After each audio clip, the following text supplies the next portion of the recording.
Hey guys, this is Tech Savvy. I'm your host, Kellen Balian, and this is our segment on top tech news for the week.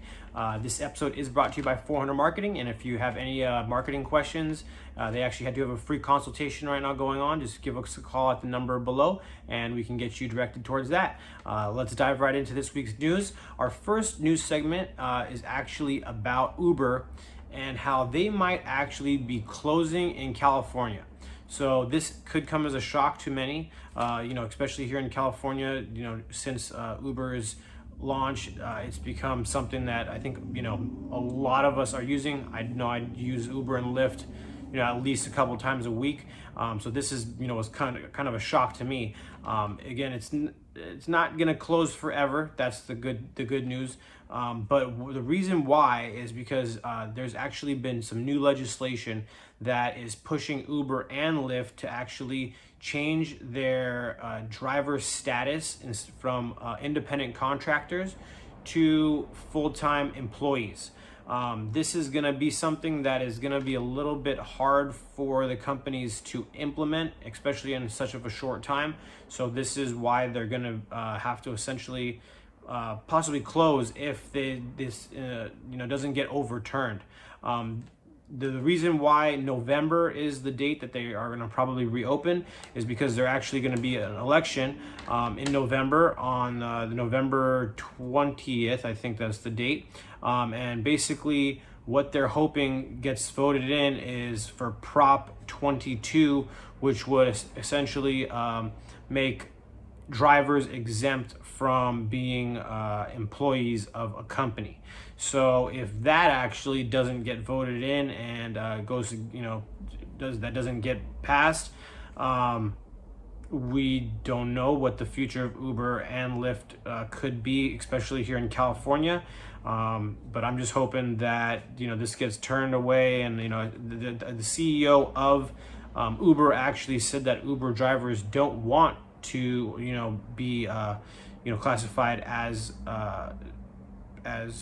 employees, because then the hours will get changed. Obviously the prices are going to go up on Uber and Lyft, which again, that's one of the big reasons why we love it so much, is because the prices are low. And again, this could just be a big hit for not only the drivers but the passengers as well, and especially just Uber. They're going to be putting out more money. They're going to have to pay for benefits and stuff like that for their drivers, which won't be bad. But again, it's something that is going to not really affect the passengers as much as the drivers and the company. But we'll see what happens here in the near future. Come November, actually coming very soon, they might actually shut down in California, and then hopefully if they do, come November, they'll be able to reopen back up. But let's see if this happens. Who really knows? Is this something that you guys are concerned about? Let us know. Comment on the video, or reach us in live chat, and we definitely love to hear your thoughts on this. The next news piece is actually about Fortnite. I'm not sure if some of you guys have heard of. If you guys are into gaming, you probably definitely have heard of Fortnite. But basically, Fortnite was pulled from Apple and Google's app stores.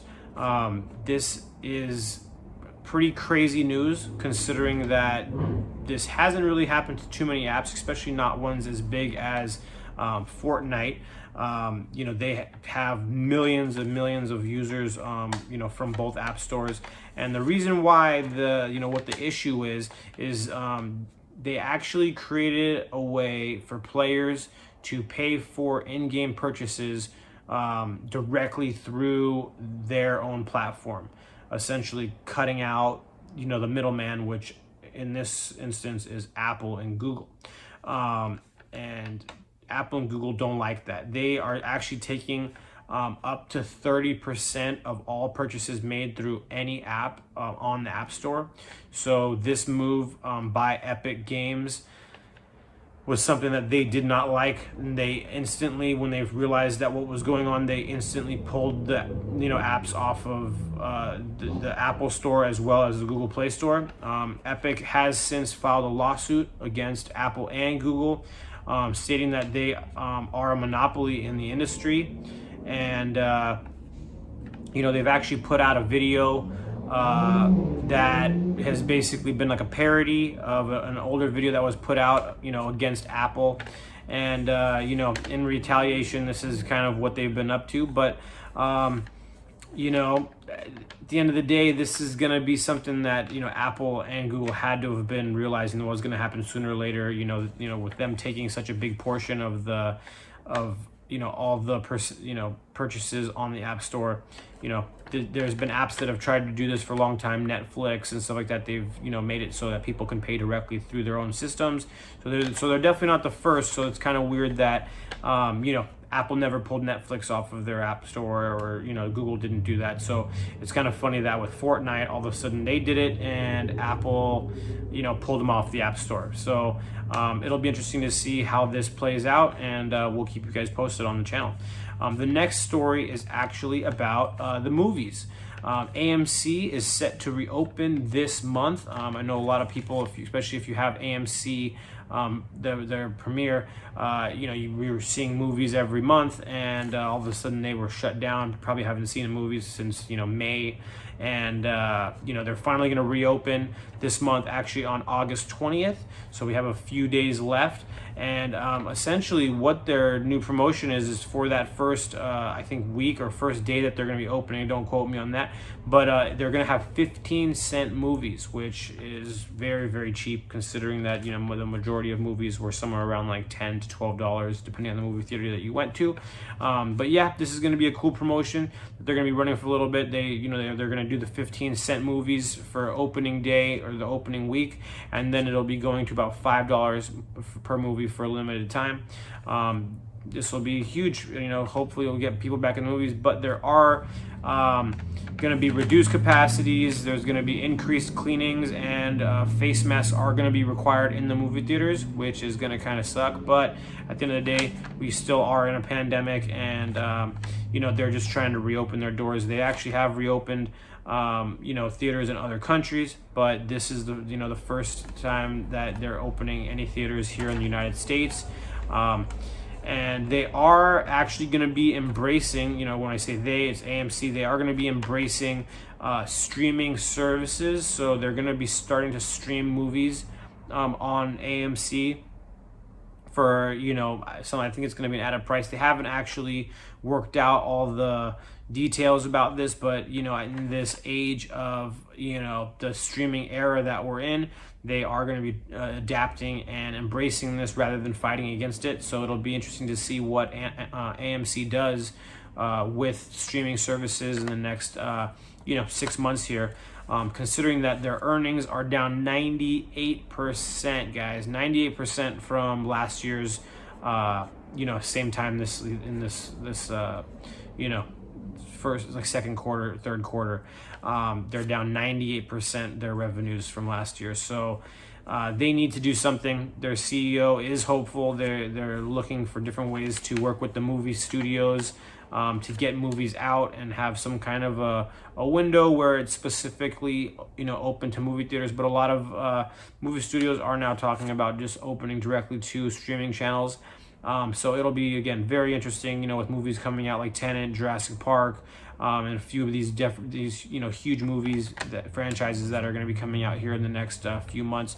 So again, we'll see how. Are you guys excited to go see movies coming up? Have you missed movies? I know you guys have been seeing them, but what the AMC CEO is actually saying is that people do like seeing movies on giant 40-foot screens compared to 40, 50, 60-inch TV. Definitely has a different feeling when you go watch a movie in the theater. So again, has this been something you guys have been missing? Are you looking forward to going and seeing a movie in theaters? I know I am. I can't wait, but we'd love to hear what your opinions are on that. Our next piece here is about Walmart, and it's actually partnering up to rival Amazon Prime service. And the company that they're partnering with is Instacart. I'm not sure if you've been using Instacart too much. Maybe Uber Eats and Postmates and Grubhub are the more popular ones out there. But Instacart is basically a similar app, but you could actually order your groceries through them. So they are actually partnered up with Albertsons and Ralph's and Kroger and Aldi and a lot of the markets. But now they finally Walmart has jumped on the ball and partnered up with them, and they're going to be offering under 1 hour delivery service from everything that Walmart has. So it's not just groceries, electronics, home goods, anything that you have at Walmart, you can get directly through Instacart now. So again, now when you go into the Instacart app, you'll be able to just see there's a Walmart, button. You click it, and then you'll get access to just ordering directly through Walmart. And again, Walmart has been working on their online delivery, but it just hasn't been growing like, Amazon. So, in an effort to, give Amazon a little bit of competition, this was their next move. They are still going to be working on their own, but for the time being, this is going to be their first move here. They actually already had Sam's Club, which is part of Walmart. Sam's Club was already part of Instacart, but now they're adding on Walmart to just give more services through there, and I guess we'll see how they fend. Amazon is it's so much farther ahead because this is what they focused on, and with Whole Foods and with all their stuff that they're doing, it's just they've grown leaps and bounds again amongst the people that were in this industry but not really focusing on online ordering. And especially with this pandemic, it's just grown exponentially every single month now with online ordering.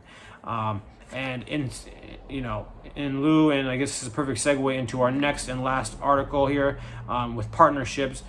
Google actually partnered with a company as well to get their Nest devices into more homes, and that company is ADT Security. I'm sure that's a name that probably everybody has heard of, and basically they have integrated their services into ADT's offerings. So now when you go and talk to an ADT agent, they'll be talking to you about Nest and how they can turn your home into a smart home.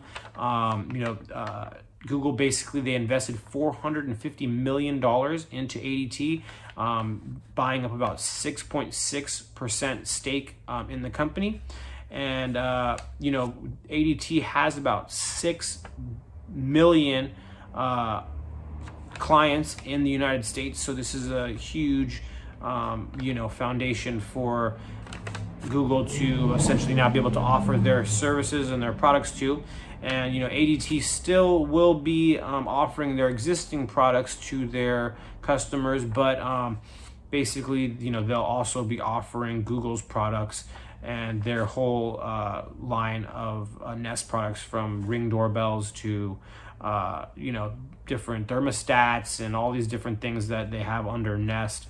But again, if you guys haven't turned your home into a smart home, you won't have to do it piece by piece by piece anymore. You'll be able to call on a company like ADT. They'll be able to come and do the full installation for you, from smart light bulbs to, again, thermostats and doorbells and all that kind of stuff. They'll be able to do it all for you guys. So this is, where the future is going. Smart homes are going to be something that are definitely going to be part of our future. And now ADT and Google, I guess, are going to be on the forefront of getting more homes built with this technology, already integrated into it with the security system and just everything else that comes with a smart home. So are you excited about that? Do you have a smartphone? Smart home? Do you like it? Is it something that you can't live without now, or is it something that you're looking forward to getting, and maybe you just didn't know how to integrate all of the pieces together, and now with ADT being able to come offer this to you, is this something that you guys are looking forward to? We'd love to hear your thoughts. Let us know. And that'll conclude our news for this week. Again, this episode is brought to you by Florida Marketing. If you guys have any questions about iPhone, Android apps, websites, social media marketing, SEO, basically anything branding, they can support you with it. Jump on a free call with them and get a free consultation going. They have a 10-point revenue checklist that you'll be able to put your business through and see how you stand up against the best and current forms of marketing that companies are taking advantage of right now. Many of them are free, by the way, so you'll definitely want to take a look at that. Other than that, guys, my name is Kellen Ballion. You can catch me on Facebook and Instagram at Kellen Ballion. If you guys haven't downloaded the Togetherness Media iPhone or Android app yet, I would highly recommend getting that. And since all of our episodes are archived on our app as well as our website, it's just a little bit easier to access everything on the app. So I definitely recommend getting that. So you can just be a little bit better connected with everything. There's some motivational content and stuff like that, and we're always making and adding new content to the app. So I would definitely recommend checking that out and sharing it with your friends and family. Other than that, guys, keep an eye out for our segments on top tech, top future tech, and top tech under $50 that you can get on Amazon right now. Those will be coming out here shortly. Other than that, guys, again, my name is Kellen. You are tech savvy, and I will see you next week. Bye.